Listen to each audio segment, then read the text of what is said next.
제가 읽겠습니다. 오늘 본문은 예수님께서 예루살렘에서 십자가에서 못 박히시고 또 다시 부활하기 위하여 그 예루살렘 성으로 나아가시는 장면입니다. 그러니까 성에 아직 들어가시지는 않았고 성까지 나아가시는 성 바로 근처에서 있었던 일입니다.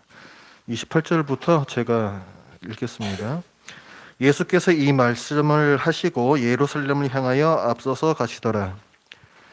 감람원이라고 불리는 산 쪽에 있는 벳바게와 베다니에 가까이 가셨을 때에 제자 중 둘을 보내시며 이르시되 너희는 맞은편 마을로 가라. 그리로 들어가면 아직 아무도 타보지 않은 나귀 새끼가 매여 있는 것을 보리니 풀어 끌고 오라. 만일 누가 너희에게 어찌하여 푸느냐 묻거든 말하기를 주가 쓰시겠다 하라 하시매 보내심을 받은 자들이 가서 그 말씀하신 대로 만난지라. 나귀 새끼를 풀 때에 그 임자들이 이르되 어찌하여 나귀 새끼를 푸느냐 대답하되 주께서 쓰시겠다 하고 그것을 예수께로 끌고 와서 자기들의 겉옷을 나귀 새끼 위에 걸쳐놓고 예수를 태우니 가실 때에 그들이 자기의 겉옷을 길에 펴더라. 이미 감람산 내리막길에 가까이 오심에 제자의 온 무리가 자기들이 본 바 모든 능한 일로 인하여 기뻐하며 큰 소리로 하나님을 찬양하여 이르되 찬송하리로다. 주의 이름으로 오시는 왕이여 하늘에는 평화요 가장 높은 곳에서는 영광이로다 하니 무리 중 어떤 바리새인들이 말하되 선생이여 당신의 제자들을 책망하소서 하거늘 대답하여 이르시되 내가 너희에게 말하노니 만일 이 사람들이 침묵하면 돌들이 소리 지르리라 하시니라. 가까이 오사 성을 보시고 오시며 이르시되 너도 오늘 평화에 관한 일을 알았더라면 좋을 뻔하였거니와 지금 내 눈에 숨겨졌도다. 날이 이를지라 내 원수들이 토둔을 쌓고 너를 둘러 사면으로 가두고 또 너와 및 그 가운데 있는 네 자식들을 땅에 메어 치며 돌 하나도 돌 위에 남기지 아니하리니 이는 네가 보살핌 받는 날을 알지 못함을 인함이니라 하시니라. 아멘.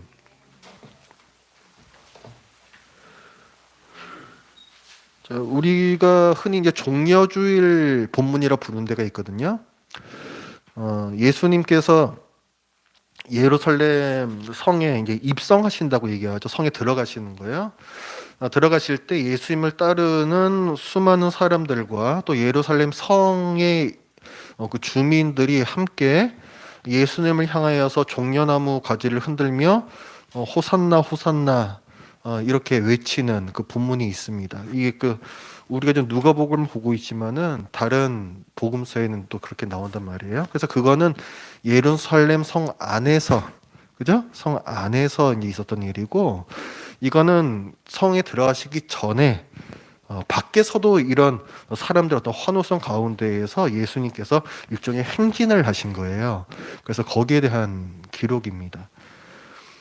28절에 보면은 예수께서 이 말씀을 하시고 예루살렘을 향하여 앞서서 가시니라 했죠. 예루살렘을 향하여 가신다라는 그 말씀이 우리 주일 설교 본문에서도 한 두어 번 정도 나왔었어요. 누가가 이것을 반복하는 이유는 그 의미가 중요하기 때문에 그렇습니다. 왜 예루살렘을 향하여 가시는가? 별세할 기한이 가까움에. 그렇죠? 맨 처음에 나왔던 게 그 말씀이었어요. 그러니까 예수님께서 예루살렘에서 십자가에 못 박혀 죽으시고 부활하심으로써 또 이제 승천하시게 되죠. 별세를 하게 되신단 말이에요. 그 일을 통해서 하나님께서 계획해 오셨던 그 큰 구원이 이루어집니다. 그래서 예수님께서는 이 일을 이루시기 위해서 예루살렘으로 가신다라고 자꾸만 얘기를 하고 있는 거예요. 누가는. 그리고 28절에서 보면은 이거 좀 이따 설명드리죠. 여기 보면 앞서서가 아니라라고 이제 말씀하셨는데 앞서서라는 단어도 중요한 의미가 있습니다. 그러니까 이 하나님께서 계획하신 일에 적극적으로 순종하신다 이런 뜻도 있고요. 앞서서 가셨다라는 말은. 그래 또 한 가지 의미는 그 왕의 행진을 뜻한 말이기도 해요. 왕의 행진. 그러니까 그 전쟁에서 승리를 거두고 군대가 왕과 함께 이제 귀환을 한단 말이에요. 당시에는 왕이 전쟁에 나가서 함께 싸웠습니다. 그래서 이겼을 때에는 전리품들과 포로들 다 데리고 군대가 왕을 앞세워서 성으로 귀환을 해요. 근데 여기에서도 지금 예수님께서 앞서서 가신다라는 말은 그 이미지를 누가가 보여주고 싶어 하는 것입니다. 그러니까 지금 예수님께서는 죽으러 가시는 거잖아요. 그런데 이것이 겉보기에는 나약하고 어떤 패배하는 그런 그림처럼 보이지만 아니라는 겁니다. 예수님께서는 십자가에서 죽으심, 고난받으심, 철저하게 멸시받으심, 이런 나약한 모습을 통해서 오히려 완벽한 승리를 거두신다. 이런 뜻을 갖고 있어요. 29절에 보면 감람원이라 하는 산, 불리는 산이라 그랬습니다. 뭐 감람산이라 그러는데 우리 성경에서 번역된 이 감람나무 뭐 이런 말 많이 나오거든요. 감람나무, 감람산. 이거 여러분 올리브유 쓰시죠? 그죠? 그 올리브 나무를 말하는 거예요. 이스라엘의 중동 지역 쪽에 그 올리브가 유명합니다. 그래서 그 올리브 나무가 많은 산, 그게 이제 감람원이고 감람산입니다. 근데 그쪽에 벳바게와 베다니라는 그 도시를 이제 성읍을 이제 지나가게 되셨다는 거예요. 근데 그때 지나가실 때 제자 중에 둘을 보내시며, 보통 이제 그 다른 성경 본문을 좀 참조를 좀 해보면은 이 둘은 아마 좀 베드로나 요한이었을 거라고 보통 생각을 합니다. 좀 충성된 제자를 보내시는 거죠. 그러면서 뭐라고 명하시냐면 30절, 너희는 맞은편 마을로 가라. 그리로 들어가면 아직 아무도 타보지 않은 나귀 새끼가 매여 있는 것을 보리니 풀어 끌고 오라. 예수님께서 나귀 새끼, 아무도 타보지 않은 나귀 새끼를 타고 예루살렘 성으로 들어가세요. 이것은 구약 예언의 성취입니다. 우리 여기 책갈 펴 두시고 스가랴 9장 9절로 가보겠습니다. 구약 성경 거의 마지막에 있죠. 스가랴 9장 9절.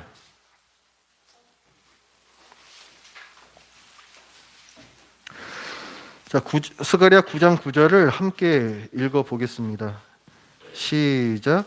시온에 따라 크게 기뻐할지어다. 예루살렘에 따라 즐거이 부를지어다.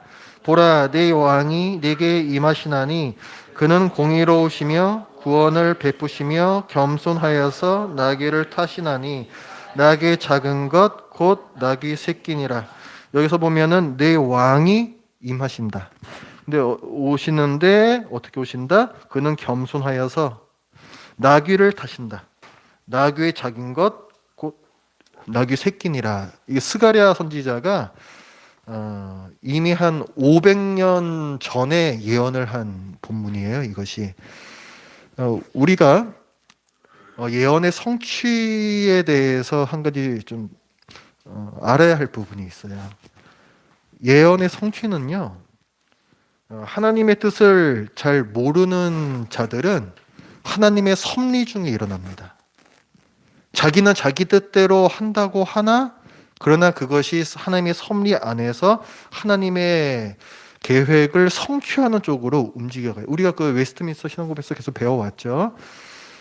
그런데 하나님의 뜻을 아는 자, 특히 예수님은 하나님이시잖아요. 하나님께서 모든 것을 계획을 하셨죠. 하나님께서는 계획하신 바를 스스로 의지적으로 성취를 하시는 분이세요. 그러니까 예수님이 지금 나귀 새끼를 타고 예루살렘 성으로 입성한다는 것은 예수님은 전혀 의식을 안 했는데 어떻게 하다 보니까 우연히 스가랴 예언 말씀과 맞아 떨어졌네? 이런 것이 아닙니다. 예수님께서는 이 스가랴 예언 말씀을 당연히 알고 계셨고 이 예언 말씀대로 적극적으로 성취를 하시는 거예요. 그래서 제자를 보내서 그 나귀 새끼를 데려오라라고 말씀하시는 겁니다. 그래서 우리가 복음서나 이런 데 보면 예수님께서 어떤 일을 행하신 것에 대해서 설명을 할 때 이는 선지자의 예언을, 선지자의 말씀을 이루려 하심이라, 성취하려 하심이라, 이런 것들이 자주 나와요. 그 이유가 여기 있습니다. 그러니까 예언의 성취에는 비단 예수님뿐만이 아니라 하나님의 뜻을 아는 우리 신자들의 적극적인 행동도 반드시 포함된다는 것을 우리가 기억을 해야 됩니다. 내가 안 해도 그냥 뭐 알아서 뭐 되는 거겠지, 이런 것들이 아닙니다. 아시겠죠? 그건 불신자들한테는 그렇게 적용이 돼요. 그러나 신자, 우리 예수님의 모범을 통해서 그 부분을 알 수가 있는 겁니다. 그 스가랴 9장 9절 우리가 방금 봤는데, 그 9장 10절도 보시면은 내가 에브라임의 병거와 예루살렘의 말을 끊겠고 전쟁하는 활도 끊으리니, 이게 나귀를 타고 오시는 이유예요. 아까 그 예수님께서 앞서서 예루살렘에 들어오신다고 할 때 그 앞선다라는 말이 뜻하는 바가 그러니까 개선 행렬 같은 거거든요. 승리, 전쟁에서 승리를 하고 오는 것인데, 당연히 그때에는 왕이 말을 타고 옵니다. 군마, 그죠? 싸웠잖아요. 말 타고 싸웠잖아요. 그 말을 그대로 타고 온단 말이에요. 그런데 예수님께서는 특이하시게도 또 예언된 바대로 나귀를, 그것도 나귀 새끼를 타고 오십니다. 그 이유가 뭐냐면 여기에 나와 있는 거예요. 그것이 첫 번째는 겸손하시기 때문에 그런 것이고, 두 번째가 10절이에요. 지금 읽은 부분, 병거와 말을, 군마거든요. 이걸 끊고 전쟁하는 활도 끊겠다. 모두 다 그치게 하겠다는 거예요. 그러니까 예수님께서는 전쟁을 통해서 하나님 나라를 이루시는 것이 아니라 평화의 왕으로서, 평화적인 방법으로서 그 일을 이루신다는 것입니다. 그것이 십자가이고 또 부활이죠. 거기에 대한 이제 예언을 하는 것이고, 그래서 그 10절 중간에서 또 보면은 그가 이방 사람에게 화평을 전할 것이요. 화평이란 단어가 중요한 키워드입니다. 여기서. 그래서 오늘 본문으로도 넘어오시면은, 그래서 예수님께서 예루살렘에 들어오셨을 때에 38절에서 보면은 사람들이 뭐라고 찬양하냐면 이르되 찬송하리로다 주의 이름으로 오시는 왕이여 하늘에는 평화요 가장 높은 곳에서는 영광이로다, 이렇게 하고 있죠. 여기도 평화라는 말이 나오죠. 여기 평화라는 말이 나오고 42절에서도 이르시되 너도 오늘 평화에 관한 일을 알았다라면 좋을 뻔하였거니와, 이렇게 말씀하십니다. 그러니까 예수님께서는 평화의 왕으로서 지금 예루살렘에 들어오시는 거예요. 자, 예수님께서 그 나귀를 끌어오시는 과정을 좀 더 보겠습니다. 그래서 이제 제자들에게 그 나귀 새끼를 풀어서 끌어오라 하시면서 31절에 만일 누가 너희에게 어찌하여 푸느냐 묻거든 말하기를 주가 쓰시겠다 하라, 이렇게 말씀하세요. 당연히 나귀 주인이 가만히 안 있죠. 왜 남의 나귀를 갖다가 묶이는 걸 풀어서 데려가는 거냐? 당연히 항의를 하겠죠. 그때 뭐라고 대답해야 할지를 말씀해 주십니다. 그리고 예수님께서 이 말씀하신 것이 그대로 이제 이루어져요. 32절에 보면은 이게 그대로 이루어졌다는 것을 이제 강조를 합니다. 보내심을 받은 자들이 가서 그 말씀하신 대로 만난지라, 그렇죠? 말씀하신 대로 나왔고, 33절부터도 나귀 새끼를 풀 때에 말씀하신 대로 그대로 일이 이루어져요. 그 임자들이 이르되 어찌하여 나귀 새끼를 푸느냐? 31절에 그 질문을 그대로 반복하고 있죠. 예수님께서 예상하셨던 그 질문을.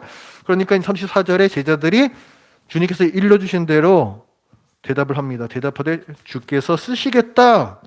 우리 주님께서 쓰신다는데요. 이렇게 대답을 하니까 그 임자들이 아무 말 않고 순수히 내어주더라는 거예요.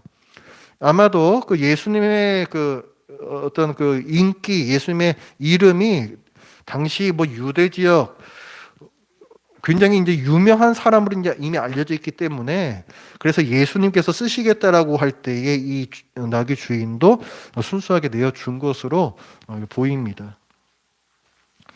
그 다음에 35절에 보면 그것을 예수께로 끌고 와서 자기들의 겉옷을 나귀 새끼 위에 걸쳐놓고 예수를 태우니, 사람을 지금까지 태우지 않았던 나귀이기 때문에 보통 말이나 나귀는 거기에 어떤 안장부터 시작해서 고삐 뭐 이런 것들이 다 이제 매여져 있잖아요. 근데 이거는 지금 아무도 지금까지 안 탄 낙이기 때문에 그런 것이 없습니다. 그래서 이 제자들이 자기네들 겉옷을 벗어가지고 안장 삼아 거기 예수님을 모시는 거죠. 보통 그 나귀라는 동물은 귀족들이 타는 동물입니다. 귀족들이. 말이 더 좋은 거 아니냐? 아니, 그렇지 않아요.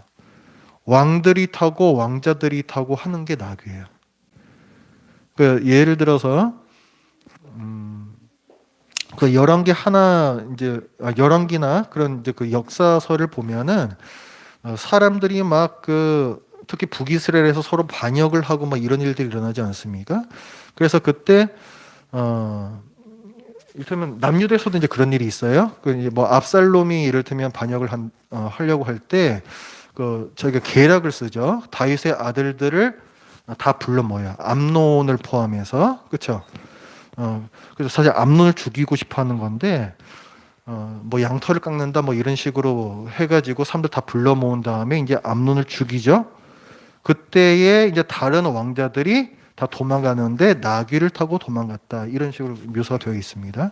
그러니까 나귀라는 것은 항상 귀족들이 타는 거예요. 좋은 겁니다 이거는. 그러니까 겸손하여서 말이 아닌 나귀를 타셨구나 하는 것도 있지만 나귀 자체가 원래 왕이 타는 거예요 이것도. 그런 의미도 좀 생각을 좀 하시고 그 다음에 자기의 겉옷을 안장 삼아서 거기 예수님을 태웠다라고 되어 있잖아요. 이, 이, 이, 이 행위도 다 이제 의미들이 다 있어요. 이게 예수님을 왕으로 인정하는 행위예요. 그 북이스라엘의 예후라는 사람이 있었죠. 예후라는 사람. 이 사람이 이제 선지자에게서 그 왕으로 기름 부음을 받고 그 다음에 이제 자기 동료들한테 가가지고 어떤 미친놈이 와가지고 나보고 왕이래 뭐 이런 식으로 얘기를 하거든요. 그랬더니 그 듣고 있던 그 다른 그 장수들이에요 사실은 그 사람들이 다 예후 앞에서 엎드립니다. 그런데 뭐라고 그때 묘사를 하냐면은 자기 겉옷을 그 밑에다 깔고 그 예후의 발 밑에다가 자기 겉옷을 다 깔아놓고 그 앞에서 절을 한다 돼 있어요. 그러니까 그 겉옷을 벗어서 그거를 누군가의 발 밑에 누군가의 그 아래에다가 놓는다는 것은 완전한 굴복을 뜻하는 거예요. 내가 당신을 왕으로 인정합니다라는 표시입니다. 그러니까 이게 좀 보면은 오늘 본문에서 보면은 예수님이 왕이시다라는 것을 계속해서 얘기하고 있는 거예요. 지금 보면은 예수님은 왕이시다. 지금 여기서 얘기하고 있는 이 모든 많은 단어들이 예수님은 왕이시다, 왕이시다, 왕이시다. 계속해서 얘기를 하고 있는 것입니다. 그 다음에 37절을 보면 이미 감람산 내리막길에 가까이 오심에 제자의 온 무리가 자기들이 본 바, 여기서 이 제자의 온 무리라는 것은 예수님을 쫓아다니는 많은 사람들이에요. 그 좁은 의미의 신실한 그런 제자들 뿐만이 아니라 넓은 의미에서 예수님을 쫓아다니는 이런 사람들을 말하는 겁니다. 굉장히 이제 수가 많았었고, 이 사람들이 왜 예수님을 쫓아다니느냐? 예수님께서 일으키신 그 기적들, 그 자기들이 본 바 모든 능한 일로 인하여, 그냥 이분이 로마 제국을 몰아내고 우리 이스라엘을 다시 독립시켜 줄 충분한 능력이 있는 분이다. 그 기대를 가지고 쫓아다니는 사람들이에요. 그러니까 왕이요, 왕이요 이렇게 얘기를 하지만은 다른 겁니다. 예수님이 생각하시는 그 평화의 왕이 아니에요. 여기는 전쟁의 왕이죠. 그 다음에 38절에선 아까 우리 봤었던 거죠. 찬송하리로다 주의 이름으로 오시는 왕이여 하늘에는 평화여 가장 높은 곳에는 영광이로다. 요 말씀은 시편 118편의 성취거든요. 이것도 요 찬양이 시편 한번 볼게요. 여기 책을 펴두시고 시편 118편 26절 가보겠습니다.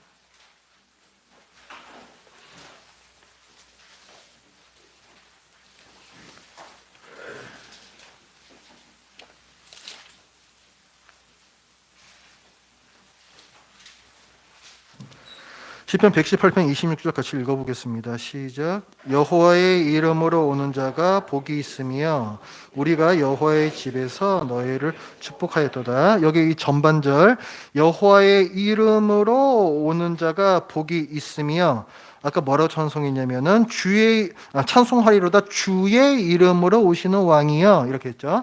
그러니까 시편 이 말씀을 갖다가 인용한 것이고 여기서 중요한 것은 뭐냐면 사실 이 찬양이 시편에 굉장히 많잖아요. 제왕시라고 하는 것들이 있거든요. 메시아시라고도 하고 그래서 오실 메시아를 찬양하는 게 메시아시고 그냥 왕을 찬양하는 게 제왕시라는 거예요. 근데 그게 시편에도 굉장히 많은데 굳이 이 구절을 가지고 누가복음의 그 찬양 구절로 기록한 이유가 무엇이냐고 할 때 이게 그 22절을 한번 보시기 바랍니다.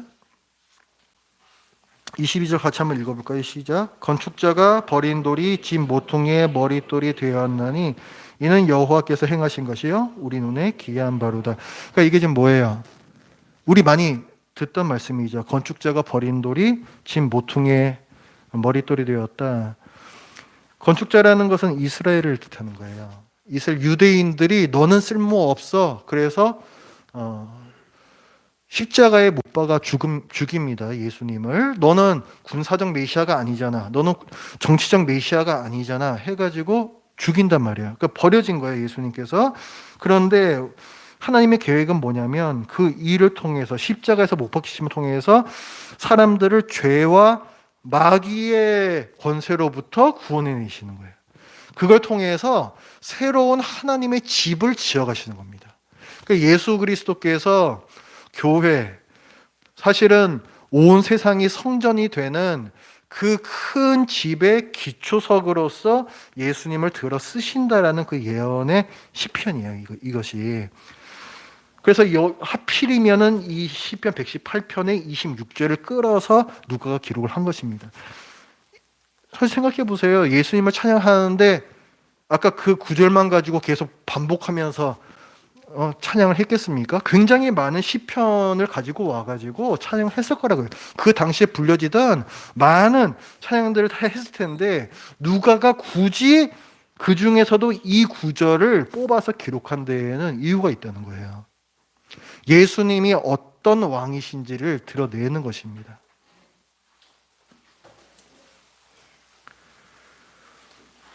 (39절에) 보면 무리 중 어떤 바리새인들이 말하되 선생이여 당신의 제자들을 책망하소서. 그 중에서 바리새인들이 한번 방해를 놓는 거죠. 사람들이 막 찬양하고 하니까 그러지 못하게 좀 예수님께서 좀 한마디 좀 하시라는 거예요. 뭐 좋은 의미로도 볼 수가 있습니다. 이 유월절 때 지금 올라가시는 거거든요. 이 유대인의 명절, 특히 유월절이라는 것은 의미가 있죠. 어떤 의미가 있어요? 유월절이 언제 제정이 된 거예요? 어떤 그 역사적 배경을 갖고 있어요? 그렇죠. 출애굽이죠. 출애굽이에요. 그러니까 하나님께서 이집트에서 고난받고 있는 자기 백성을 구원해 내신 사건을 대표적으로 보여주는 게 그 유월, 그렇죠? 패스오버라고 얘기해요. 패스오버. 넘을 유자, 넘을 월자를 씁니다.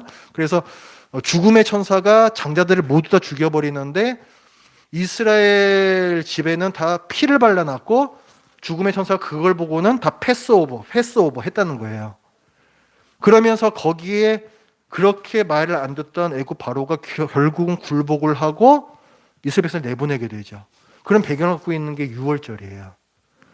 그래서 이 예수님 당시에도 유월절이란 이 절기는 로마 제국이 볼 때 굉장히 신경이 쓰이는 절기였어요. 로마 제국이 이스라엘을 좀 통치하고 있잖아요. 이스라엘은 독립을 원하고 있잖아요. 그러니까 유월절이 되면은 온 이방 나라들에서 다 이 유대인들이 다 몰려와가지고 이때 삶이 엄청 많아지고 이 사람들이 그 유월절의 의미를 되새기는 그런 행사를 일주일, 2주일 이렇게 한단 말이에요.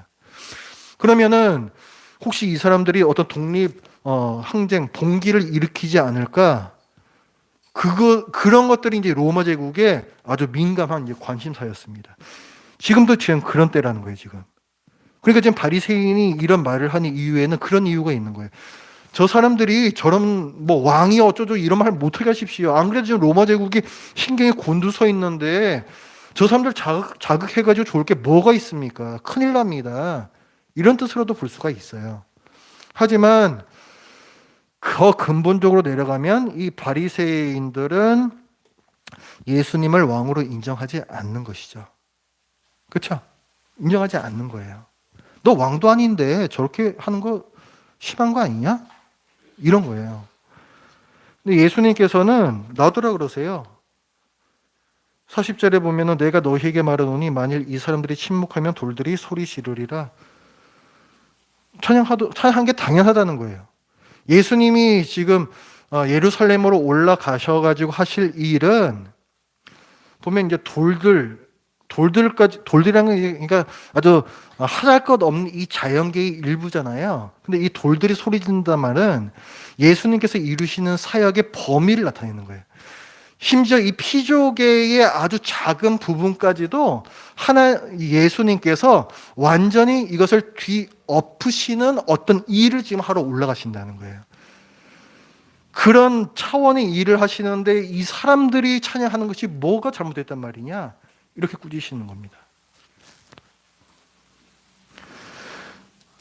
오늘 이 본문이 28절을 보면은 이렇게 시작을 하죠. 예수께서 이 말씀을 하시고 올라가셨다고 그랬잖아요. 그러니까 이거는 오늘 본문은 그 앞에 있는 본문하고 이어지는 본문이에요. 이 앞에는 어떤 게 나오냐면은 열무나 비유라는 게 나오거든요. 여기에 이게 뭐냐면은 이제 그 귀인이라고 나오는데, 그러니까 귀한 어떤 신분을 가진 어떤 사람이 비유예요. 이 사람이 왕위를 받기 위해서 먼 나라로 떠나요. 떠나면서 자기 종들에게 돈을 얼마큼씩 이렇게 줍니다. 그래서 내가 다시 올 때까지 너희는 이 돈으로 장사를 해라. 이렇게 얘기를 해요. 그런데 나중에 왕이 와서 보니까 어떤 종은 정말 그 말씀에 순종해서 열심히 했고 어떤 종은 안 했단 말이에요. 그랬을 때 이 주인이 이 게으른 종들에 대해서 책망하고, 그 다음에 플러스 이 사람이 왕이 되기를 원치 않았던 그 백성들끼리 다 같이 해가지고 다 철저하게 그냥 진멸을 해버립니다.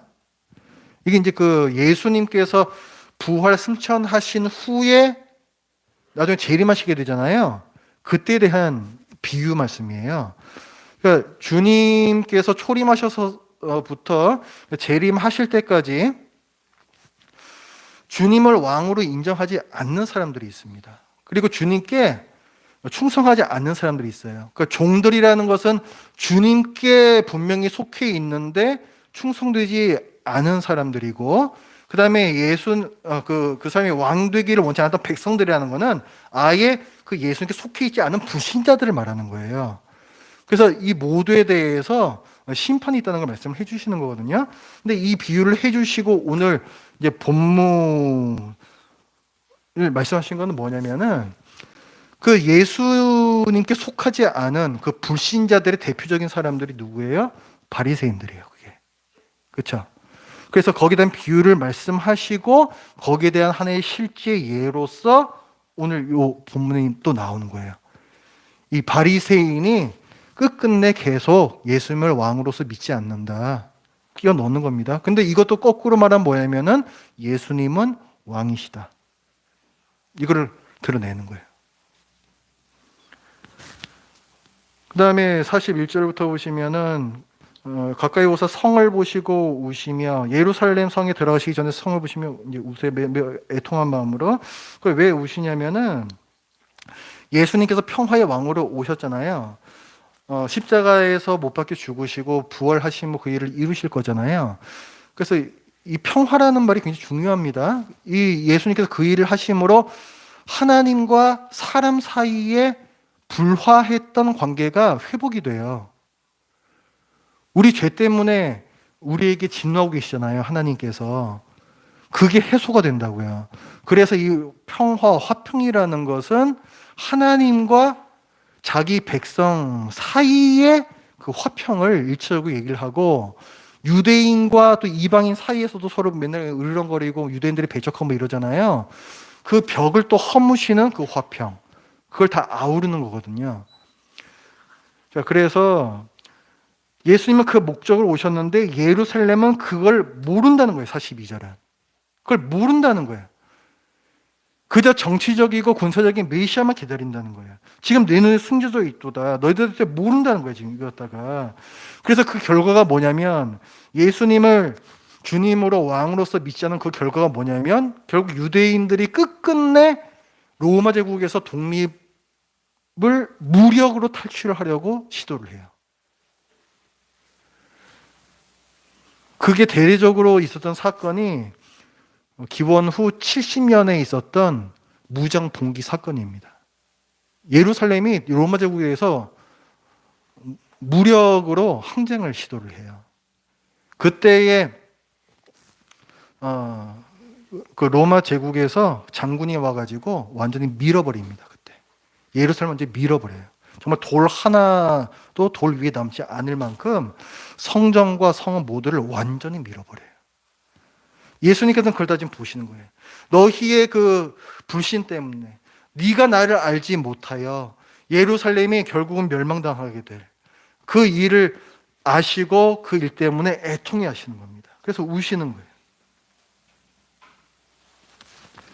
거기 이제 44절까지 이제 말씀이 되겠습니다. 이게 이제 끔찍한 일이 나중에 있을 거라는 거죠. 그러니까 오늘은 이제 그 본문이 예루살렘에 예수님께서 입성을 하시는데, 그 의미를 여러분들이 잘 짚으셔야 됩니다. 예루살렘이라는 것은 수도잖아요. 그렇죠? 왜 하필이면 예루살렘이냐? 십자가에서 못 박혀 죽는데 꼭 뭐 예루살렘 그 근처에서 돌아가실 일이 있어요? 없잖아요. 우리나라에서 돌아가셔도 되는 거잖아요. 근데 왜 하필이면 또 예루살렘이 했을 때, 예루살렘은 그 당시로 따지자면은 하나님 나라의 수도예요. 하나님 나라의 수도. 왕이 자기 나라의 수도에 입성한다, 이런 뜻을 갖고 있는 거예요. 그걸 통해서 이 예루살렘 성에서부터 구원이 이제 천하 만국으로, 그렇죠? 선교 사역을 통해 가지고, 전도 사역을 통해서 계속해서 이제 퍼져 나가게 됩니다. 그래서 그 우리 구약 성경에서 보면은 구원이 시온에서 난다, 이런 말씀들이 많이 있어요. 그 이유가 예수님께서 예루살렘에서 죽으시기 때문에 그런 거예요. 그게. 그러니까 그런 말씀들도 다 예수님의 대속 사역에 대한 예언들입니다. 그것을 통해서 하나님의 나라가 이루어진다. 예수님께서는 이제 그 하나님 나라의 심장이라고 할 수 있는 예루살렘 성을 정복하러 가신다. 뭘로? 칼이나 창이나 활이나 말로? 아니다. 평화의 상징인 나귀로. 그렇죠? 군림하는 것이 아니라 멸시받음으로, 다른 사람을 죽임이 아니라 죽임 당하심으로 그 일을 이루신다는 거예요. 자, 이렇게 해서 오늘 본문을 짚어봤습니다. 기도하겠습니다. 하나님 아버지, 예수님께서 하나님께 적극적으로 순종하여